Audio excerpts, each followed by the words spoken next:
Hey guys, welcome back to our channel. जैसे कि आप सबको पता है, हम यहाँ पे करते हैं तैयारी सभी राज्यों के टीटी प्रश्न पत्रों की। आइए इस वीडियो में हम बात करने वाले हैं पर्यावरण के मोस्ट इंपोर्टेंट 15 क्वेश्चंस की। तो पहला क्वेश्चन जो आपका है यहाँ पे स्क्रीन पर है, निम्नलिखित में से कौन से प्राथमिक स्तर पर पर्यावरण अध्ययन में आकलन के लिए उपकरण और तकनीकें हैं? परियोजना कार्य, क्षेत्र भ्रमण, जर्नल लिखना या फिर विचार मानचित्रण। तो इसमें से कौन सा है? केवल बी और सी, केवल D, A B C D चारों है या फिर केवल ए और बी?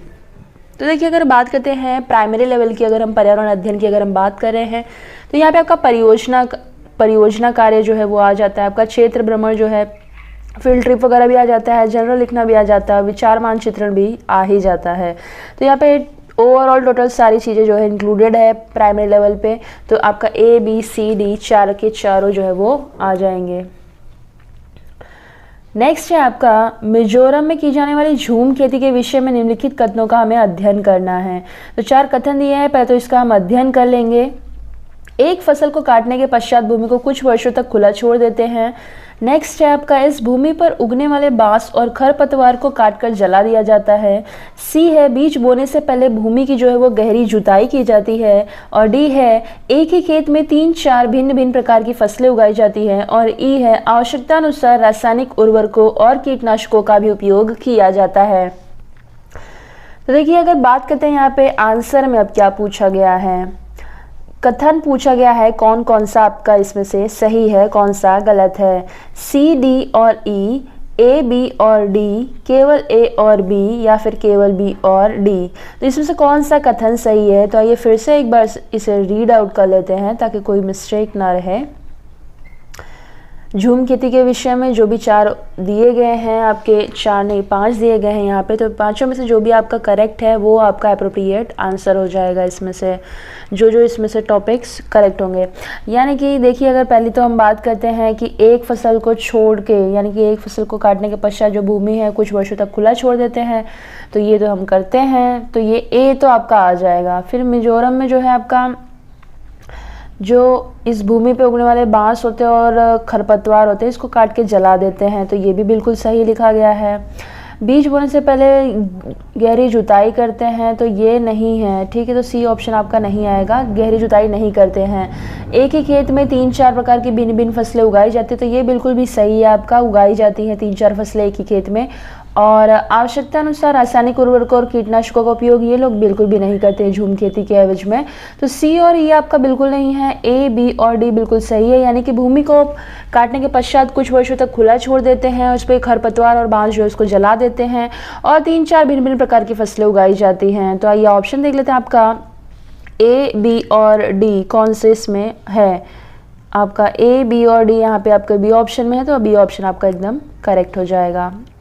आइए बात करते हैं नेक्स्ट क्वेश्चन की यहाँ पे। तो पर्यावरण अध्ययन के शिक्षण में उन प्रक्रियाओं आधारित कौशलों को बढ़ावा दिया जाना चाहिए जो कि पूछताछ आधारित प्रत्यक्ष अनुभवों के केंद्र बिंदु हैं। तो निम्नलिखित में से कौन सा एक ऐसा कौशल नहीं है? पूर्वानुमान, निर्धारण, निष्कर्ष निकालना या फिर अवलोकन? देखिए, अगर हम यहाँ पे बात करते हैं पर्यावरण अध्ययन के शिक्षण के लिए जो भी उन प्रक्रियाओं के आधारित कौशल को बढ़ावा दिए जाने हेतु अगर पूछताछ आधारित जो भी आपके प्रत्यक्ष अनुभव हैं, तो इसके जो केंद्र बिंदु है ये क्या हो सकते हैं? निर्धारण, ये बिल्कुल भी इसका कौशल नहीं है ना। पूर्वानुमान हम कर सकते हैं, निष्कर्ष निकाल सकते हैं, ऑब्जर्वेशन कर सकते हैं, है ना। ऑब्जर्वेशन है, अवलोकन है, आपका निष्कर्ष है, पूर्वानुमान है, गैस करना है, और निर्धारण जो है ये इसका एक ऐसा कौशल बिल्कुल भी नहीं है। अगला क्वेश्चन हमारा है, राधा जो है वो विभिन्न प्रकार की यात्रा टिकटों का उपयोग करती है। ऐसे टिकटों के उपयोग के लिए निम्नलिखित में से किस संकल्पना पर प्रभावपूर्ण ढंग से चर्चा की जा सकती है? तो ए है आपका अलग अलग साधनों से यात्रा करने पर यात्रा की लागत जो है वो भिन्न होती है। बी आपका है यात्रा की लागत उस वाहन द्वारा प्रयुक्त ईंधन पर निर्भर करती है। या फिर सी है आपका सार्वजनिक परिवहन में एक स्थान से दूसरे स्थान जाने के लिए हमें टिकट चाहिए। या फिर डी आरक्षण प्रक्रिया की समझ। सर्वाधिक उपयुक्त हमें विकल्प चुनना है, इसमें से कौन से ज़्यादा सूटेबल है? तो देखिए, अगर वो जो राधा है आपका मतलब क्या कर रही है एग्जैक्टली सभी जो भी यात्री टिकटें हैं उनका यूज़ करती है ना, तो ऐसे टिकटों का उपयोग करके वो किन किन संकल्पनाओं से वो जो है वो प्रभावी रूप से जो है वो चर्चा कर सकती है, डिस्कस कर सकती है, मतलब जो चीज़ वो यूज़ कर रही है उस हिसाब से, उस बेस पे वो क्या डिस्कस कर सकती है। तो यहाँ पे देखिए कि वो अलग अलग साधनों से यात्रा करने पे अलग अलग टिकटों की जो है, यानी कि देखो आप ट्रेन से जा रहे हो तो अलग टिकट लगता है ना, बस से जा रहे हो तो अलग है फेयर, ठीक है, अगर रिक्शा वगैरह आप लेते हैं तो ये अलग है। तो यानी कि अलग अलग यात्रा करने पे अलग अलग भिन्न भिन्न टिकटें होती हैं। और अगर बात करें यहाँ पे यात्रा की लागत उस वाहन द्वारा प्रयुक्त ईंधन पर निर्भर करती, तो ऐसा बिल्कुल भी नहीं है। सार्वजनिक परिवहन से एक स्थान से दूसरे स्थान जाने के लिए हमें टिकट चाहिए, तो ये बिल्कुल भी सही है कि अगर सार्वजनिक स्थान पे अगर हम जा रहे हैं, एक परिवहन अगर सार्वजनिक यूज़ कर रहे हैं हम, रेल हो गया, बस हो गया आपका, ये सब हम यूज़ कर रहे हैं, तो हमें जो है एक स्थान से दूसरे स्थान जाने के लिए हमें टिकट चाहिए होता है। आरक्षण प्रक्रिया का इसमें कोई समझ की बात है ही नहीं। तो ये 2 पॉइंट वो डिस्कस कर सकती है, ए और सी, यानी कि जो आपका यात्रा के जो अलग अलग साधन है उसकी जो लागत है वो भिन्न भिन्न होती है, ठीक है, यानी कि अलग अलग टिकट्स रहती है अलग अलग साधनों के लिए। और जो है आपका सार्वजनिक परिवहन जो है वो एक स्थान से दूसरे स्थान जाने के लिए हमें जो है वो टिकट की ज़रूरत पड़ती है। तो ए और सी आपका जिस ऑप्शन में है वही आपका करेक्ट हो जाएगा, तो सी ऑप्शन आपका बिल्कुल यहाँ पे सही है। बात करते हैं अगले क्वेश्चन की। यहाँ पे तो एक प्राथमिक विद्यालय के विद्यार्थियों को मानचित्र शिक्षण के लिए निम्नलिखित में से कौन सी युक्ति सर्वाधिक उपयुक्त प्रतीत होती है।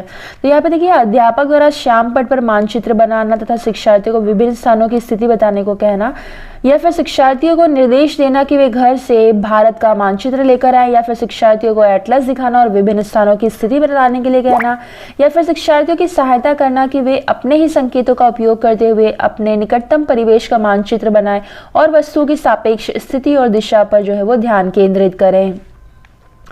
तो देखिए अगर हम यहाँ पे बात कर लेते हैं तो प्राथमिक कक्षाओं में जो भी विद्यार्थी है उनको मानचित्र का जो भी आपका शिक्षण है, इसके लिए शिक्षार्थियों की सहायता करना अपने ही संकेतों का उपयोग करते हुए, सबसे ज़्यादा इसमें से इम्पोर्टेंट हो जाएगा आपका कि शिक्षार्थियों की सहायता करना कि वे अपने ही संकेतों का उपयोग करते हुए अपने निकटतम परिवेश का मानचित्र बनाएं और वस्तु की सापेक्ष स्थिति और दिशा पर ध्यान केंद्रित करें। सबसे बेस्ट उनको होगा कि जो वो स्कूल में है तो स्कूल से उनके घर जाने का रास्ता क्या है ये उनको अगर मैप करके अगर आप बताते हैं तो वो ज़्यादा वो उसको रिलेट कर पाएंगे, क्योंकि वो डेली उस रास्ते से जा रहे हैं और वो बहुत जल्दी उस चीज़ को जो है वो समझ पाएंगे और उनको जो है दिशा का भी ज्ञान और उनकी सापेक्ष स्थिति कितने किलोमीटर है क्या नहीं है, डिस्टेंस भी काफ़ी अच्छा उनको समझ में आ जाएगा। तो ये तरीका काफ़ी ज़्यादा प्रभावी होगा बच्चों को मानचित्रण सिखाने के लिए। आइए बात करते हैं अगले क्वेश्चन की। यहाँ पे तो अगला क्वेश्चन हमारा कहता है कि कक्षा 5 की अध्यापिका है माहिका, जो कि चाहती है कि उसके विद्यार्थी आसपास के पौधों का अवलोकन करें, ऑब्जर्वेशन करें और सार्थक अधिगम के लिए उन बच्चों को क्या करने के लिए प्रोत्साहित करना चाहिए।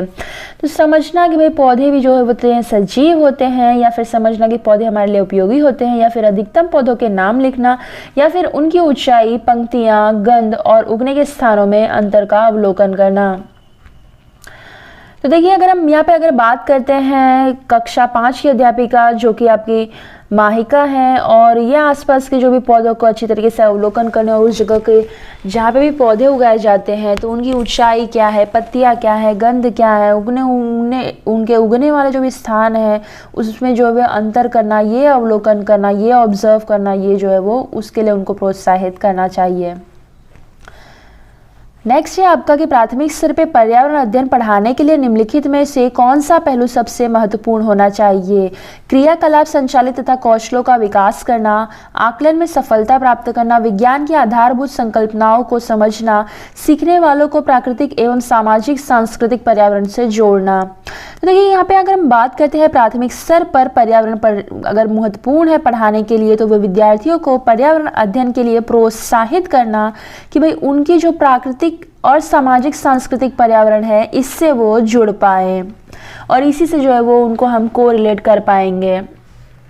अगला क्वेश्चन हमारा कहता है कि भाई प्राथमिक स्तर पर मानचित्रांकन सिखाने से शिक्षार्थियों के निम्नलिखित में से कौन से स्किल को बढ़ावा मिलता है, कौन से कौशल को बढ़ावा मिलता है। तो साफ सुथरा रेखांकन करने से, गणनाएं और अनुमान लगाने से, माप एवं अनुसार चित्रण करने से, या फिर सापेक्ष स्थिति और दिशा बोध की जानकारी से। देखिए अगर बात करते हैं प्राइमरी लेवल की, तो यहाँ पे प्राइमरी लेवल पे अगर मानचित्रांकन अगर सिखाना है तो सबसे बेस्ट उनको जो है वो सबसे ज़्यादा उनको स्किल अगर देनी है, सबसे ज़्यादा बढ़ावा तो ये है कि उनको सापेक्ष स्थिति और दिशा बोध की जानकारी होनी चाहिए।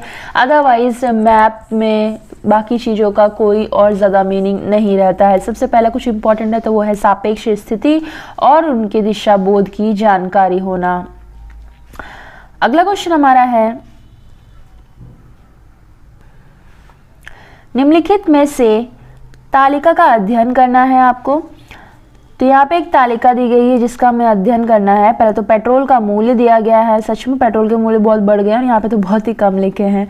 पेट्रोल का मूल्य जो है वह लीटर में है। जून में 2007 में 47.74 था और दिसंबर 2014 में 61.33 है। डीजल का मूल्य जो है वो लीटर में दिया गया है। जून में 35.21 लीटर था और दिसंबर 2014 की अगर बात करें तो 50.51 लीटर है।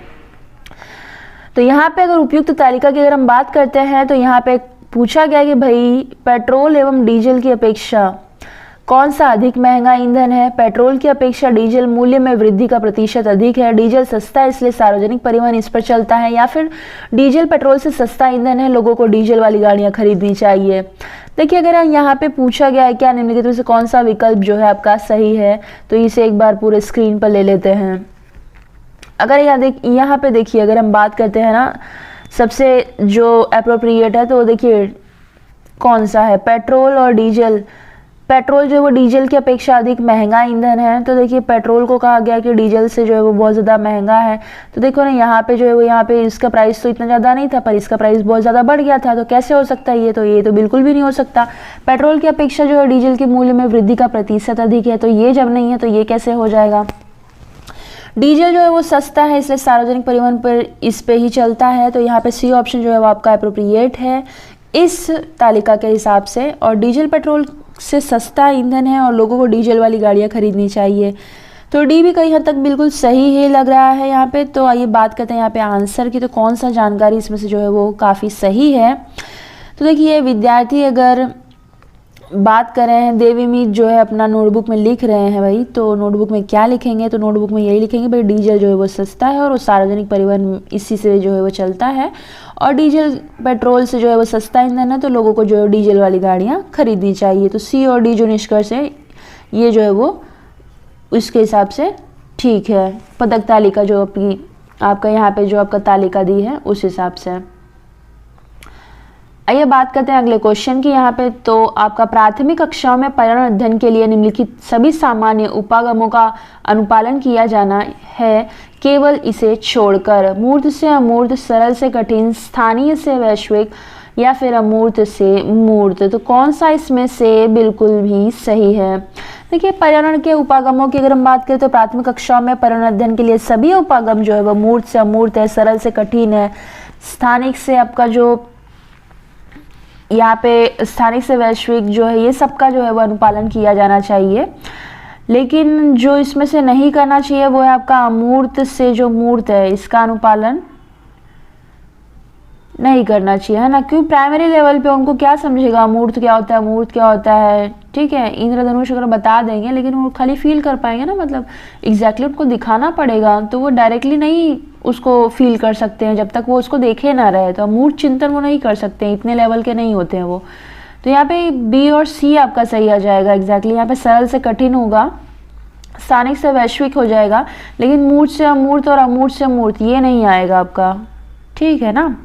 तो यहाँ पे आपका डी ऑप्शन बिल्कुल भी सही हो जाएगा, यानी कि स्थानिक से वैश्विक होगा, सरल से कठिन होगा, लेकिन कौन सा नहीं होगा आपका, जो नहीं होगा वो है आपका अमूर्त से मूर्त नहीं होगा और ये वाला भी मूर्त से अमूर्त जो है वो नहीं होगा। तो प्राइमरी लेवल के लिए यही दोनों होगा, सरल से कठिन और स्थानिक से वैश्विक। आइए बात करते हैं अगले क्वेश्चन की यहाँ पे। तो राष्ट्रीय पाठ्यचर्या रूपरेखा अगर एनसीएफ 2005 की अगर हम बात करते हैं कक्षा 1 और 2 के लिए पर्यावरण अध्ययन के लिए किसी पाठ्यक्रम या पाठ्य पुस्तकों की संस्तुति नहीं की है, तो इसका सबसे उपयुक्त कारण क्या हो सकता है। पाठ्यक्रम का जो भार है वो कम करने के लिए, पर्यावरण अध्ययन केवल जो है वो तीसरी से आगे की कक्षाओं के लिए है, कक्षा 1 और 2 के शिक्षार्थी जो है वो पढ़ना लिखना नहीं जानते, संदर्भ युक्त अधिगम परिवेश जो है वो प्रदान करना। तो देखिए राष्ट्रीय पाठ्यचर्या रूपरेखा अगर एनसीएफ 2005 की अगर हम बात करते हैं तो कक्षा 1 और 2 की कक्षाओं में जो पाठ्यक्रम है पर्यावरण अध्ययन की पाठ्य पुस्तकों की संस्तुति न करने का जो प्रमुख कारण है वो संदर्भ युक्त अधिगम प्रवेश जो प्रदान करना है इसके वजह से है। यानी कि आपका जो बी ऑप्शन है ना, पर्यावरण अध्ययन के लिए केवल 3 से आगे की कक्षाओं के लिए है, तो ये है इसका मेन कारण। ठीक है, अगला क्वेश्चन हमारा है, एक अध्यापक को कक्षा 4 के विद्यार्थियों को हमारे देश के भोजन की सांस्कृतिक विविधताएं पढ़ानी है, तो इस विषय को पढ़ाने के लिए सर्वोत्तम विधि निम्नलिखित में से क्या है? विभिन्न प्रकार के खाने की चीज़ों के चित्रों वाले फ्लैश कार्ड दिखाएं, अपने देश के विभिन्न राज्यों के विभिन्न लोगों द्वारा खाए जाने वाले विविध भोजनों के बारे में जो है वो प्रोजेक्ट परियोजना दे दें। विद्यार्थियों से पूछे कि उन्होंने क्या खाया, इसके बाद चर्चा करें, या फिर उनसे कहें कि भाई परिवार के भोजन के बारे में जो है वो सूचना एकत्र करें। तो सूचना ना एकत्र करवाया जाए, सबसे बेस्ट यही होगा कि उनको भाई अपने देश के, वैसे देखा जाए तो उनको सबसे बेस्ट तो यही होना चाहिए कि उन्होंने क्या खाया पूछा जाए, उसके बाद जो है चर्चा की जाए।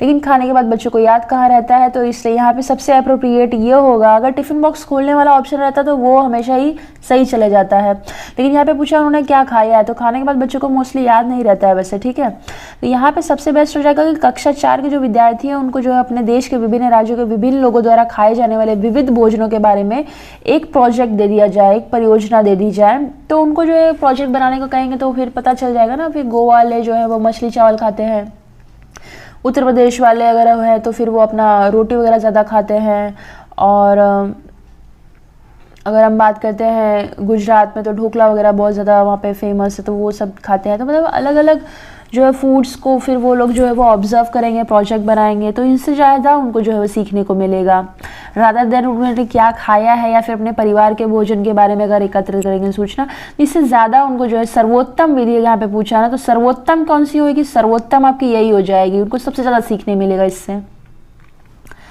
अगला क्वेश्चन हमारा है, यदि हम पक्षियों का अवलोकन करते हैं तो हम यह पाते हैं कि अधिकांश पक्षी अपनी गर्दन जो है अत्यधिक हिलाते हैं, तो इसका कारण क्या हो सकता है? अधिकांश पक्षियों के नेत्र जो है वो स्थिर होते हैं, घूम नहीं सकते, इनके कान जो है वो ढके होते हैं, वो उड़ नहीं सकते, पक्षियों के 2 नेत्र होते हैं, या फिर इनके नेत्र 2 भिन्न भिन्न वस्तुओं को एक ही समय पर फोकस कर सकते हैं।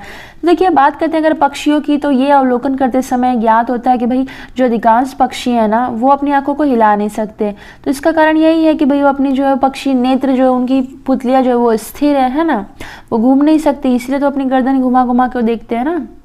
अधिकांश पक्षियों के नेत्र क्या होते हैं? स्थिर होते हैं, वो घूम नहीं सकते हैं। अधिकांश का मोस्टली पक्षियों के जो नेत्र है वो स्थिर ही होते हैं। अगला क्वेश्चन हमारा है, रीना जो है वो आम बहुत पसंद करती है, तो वो इन्हें जाड़े के लिए संरक्षित करना चाहती है, प्रिजर्व करना चाहती है, तो निम्नलिखित में से कौन सा तरीका संरक्षण के लिए सर्वाधिक उपयुक्त है? तो अचार और आम पापड़ बनाना, जूस तैयार करना और वायुरोधी डिब्बे में संचित करना, या फिर प्लास्टिक के थैले में रख देना उसे, या फिर रेफ्रिजरेटर में वंचित करना। देखिए सबसे बेस्ट यही होगा कि भाई वो अचार आम पापड़ यही सब बना लें, तो इससे जो है वो काफ़ी दिन तक ये चल जाएगा, है ना। अचार बना ले, आम पापड़ बना ले, तो ये जो है जाड़ों के लिए वो संरक्षित कर सकती है, प्रिजर्व कर सकती है, और कुछ नियमित समय के लिए ही, हमेशा के लिए ये जो है वो नहीं ये रहेगा कि मतलब कर दिए हैं 2-4 साल के बाद इसे खाएंगे, तो ऐसा नहीं पॉसिबल है। ठीक है, तो वो ईयर और 2 ईयर्स के लिए चलता है। उसके बाद अगर आपने देखा होगा, नोटिस किया होगा, तो अचार वगैरह भी जो है वो उसमें फफूंद वगैरह लगने लगती है, फंगस लग जाता है और वो ख़राब हो जाता है। तो ये भी कुछ हद तक कुछ टाइम पीरियड के लिए रख सकते हैं, ऐसा नहीं है कि फिर जाड़ों के लिए संरक्षित किया है तो उसको जो है अगले जाड़े तक खाएगी। नेक्स्ट क्वेश्चन हमारा है, भाई केरल के निकटवर्ती राज्य जो है वो कौन से हैं? तो केरल में जो आपके निकटवर्ती राज्य है वो कौन कौन से हैं? तमिलनाडु और आंध्र प्रदेश है, कर्नाटक और महाराष्ट्र है, आंध्र प्रदेश और कर्नाटक, या फिर कर्नाटक और तमिलनाडु है। तो ये आपका मैप बेस्ड क्वेश्चन है, बहुत ही ज़्यादा सिंपल और बहुत ही ज़्यादा ईजी है। जिससे मैपिंग आती है उसके लिए बहुत ईजी है, जिसने कभी आज तक भारत का मैप नहीं देखा है उसके लिए उतना ही डिफ़िकल्ट है। तो मुझे लगता नहीं है कि आप सबको जो है वो मैप इतना ज़्यादा डिफ़िकल्ट होगा, या फिर आपने नहीं देखा होगा। मैं मान के चलती हूँ कि आपने मैप कभी ना कभी देखा ही होगा। और केरल जो है भारत का एक प्रांत है और इसकी राजधानी जो है वो तिरुवनंतपुरम है। और यहीं पे अगर हम बात करते हैं केरल के पास कौन से राज्य हैं, तो यहाँ पे जो है तमिलनाडु है आपका और आंध्र प्रदेश है। ठीक है, ये रहा आपका केरल यहाँ से। ठीक है, यहाँ पे आपका केरल है, ये है आपका तमिलनाडु, और यहाँ से आपका आंध्र प्रदेश लग जाता है, फिर ये तेलंगाना है, यहाँ से कर्नाटक है। तो कर्नाटक और महाराष्ट्र अगर हम बात करें तो महाराष्ट्र इस साइड आ जाएगा और कर्नाटक ये रहा। तो ये वाला ऑप्शन बिल्कुल भी नहीं आएगा क्योंकि केरल के पास पूछा है, तो महाराष्ट्र जो है वो केरल के पास नहीं है। यहीं अगर हम बात करें आंध्र प्रदेश और कर्नाटक की, तो देखिए आंध्र प्रदेश और कर्नाटक तो है, लेकिन सबसे ज़्यादा नियर बाय में पहले आ जाएगा आपका तमिलनाडु, है ना। और नेक्स्ट अगर हम आपकी बात करें तो कर्नाटक और तमिलनाडु, तो देखिए कर्नाटक, यहाँ पे कर्नाटक आ जा रहा है, यहाँ पे तमिलनाडु आ जा रहा है, लेकिन सबसे ज़्यादा जो अप्रोप्रिएट है इसमें आपका केरल से लगे हुए में आ जाएगा आपका तमिलनाडु और आंध्र प्रदेश, ठीक है, क्योंकि ये पड़ोसी राज्य है ना, हमें पड़ोसी बताना है, बहुत ज़्यादा दूर के नहीं बताने हैं। तो यहाँ पे आपका सबसे अप्रोप्रिएट है तमिलनाडु और आंध्र प्रदेश। और केरल की अगर हम राजधानी की बात करें तो ये है आपका तिरुवनंतपुरम। और यहाँ पे अगर हम बात करते हैं भाषा, तो ये आपकी मलयालम है जो कि यूज़ की जाती है। तो गाइस आज की वीडियो में इतना ही, बात करते हैं अगले वीडियो में, तब तक के लिए जय हिंद।